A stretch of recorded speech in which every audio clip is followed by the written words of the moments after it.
আগরতলা পৌর নিগমের 11 নম্বর ওয়ার্ডের অন্তর্গত উজান অভয়নগর যে বাজার তার লেকের যে সংস্কার এবং আমি বলবো যে এটা সৌন্দর্যায়ন করার জন্য অমৃত 2.0 যে আওতায় এটা 3,75,00,000 টাকা পেয়ে এই কাজটা শুরু হয়েছে। আজকে আনুষ্ঠানিকভাবে এটা আমাদের ভূমি পূজা হচ্ছে। গত 8ই জুলাই মাননীয় মুখ্যমন্ত্রী পর্যটক মানুষে আনুষ্ঠানিকভাবে তিনটি পুকুরকে অমৃতপুর তিনটি পুকুরকে একটা হচ্ছে শিববাড়ি এবং অভয়নগর বাজার লেক বাজার এবং আমাদের ইউনিয়ন হাসপাতালের সামনে যে লেকটা আছে এটা সৌন্দর্যের জন্য ভিডিও প্রথমের জন্য তিনটি প্রজেক্টের ওপেন করে আজকে আনুষ্ঠানিকভাবে অভয়নগর বাজার লেকের যে পুকুরটা যেটা দীর্ঘদিন ধরে সরকারভাবে পরিত্যক্ত অবস্থায় ছিল, এলাকার পরিবেশ দূষণ ছিল এবং এটার এরিয়া অনেক অংশ জায়গা মানুষ বেদখল করেছিল।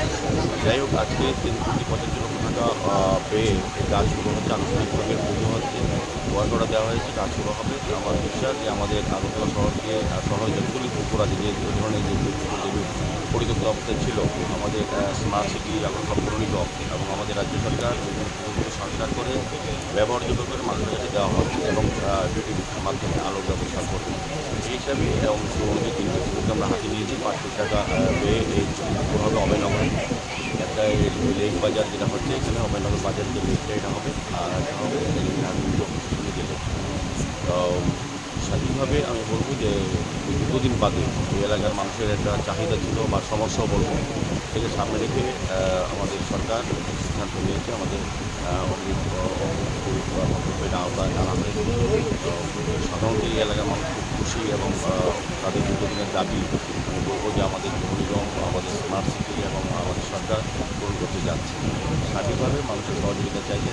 আজকের এই অনুষ্ঠানে আমাদের মধ্যে উপস্থিত আছেন আমাদের যিনি এই ওয়ার্ডে যিনি কর্পোরেটর তথা এমআইসি মেম্বার আমাদের কমিশনার সহ এই এলাকার অনেক পরিজনেরা বা এই এলাকার যারা বসবাস করেন প্রত্যেকে যারা অনেক দিনের দাবি ছিল তাদের এই কাজটা যাতে দ্রুত করা যায় এবং সংস্কার করা হয়।